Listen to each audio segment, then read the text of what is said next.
छोराछोरी चाहिँ कहिले बनाउने त किन नबनाउने भइहाल्छ अहिले भएको छैन पैसा हुन्छ पछि हुन्छ है कति बनाउने छोराछोरीहरू कति बनाउने दुईटा बनाउने छ मेरो बुढीबाट भएको छैन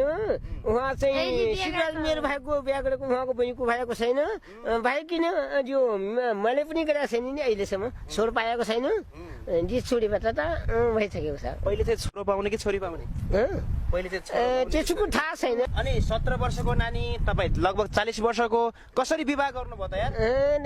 आफ्नो इच्छाको लागि तरिकामा आफ्नो तरिकाको लागि मैले बिहा गरेको हो त मन त लागेको छैन मुखियाको डर लागेर मैले बिहा गरेको मुखियाको डर लागेर अनि मसँग बटासँग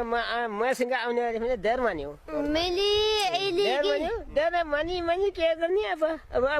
साथै सुचिहाल्छ अब तपाईँले मन पराएको केटा चाहिँ अहिले विवाह गर्नुभयो विवाह गरे छैन त्योसँग बोलचाल हुन्छ कि हुँदैन पहिला डर लागेको थियो बिहा गर्दाखेरिमा त्यसो बेला अब डर लाग्दैन लाग्दैन अहिले कतिको माया लाग्छ उहाँहरूको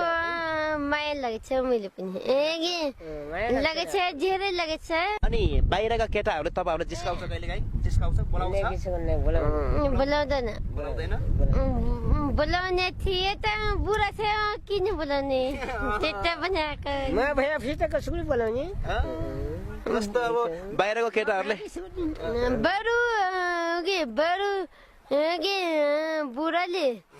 बुढाले मान्यो भने केटा खुवाउँछ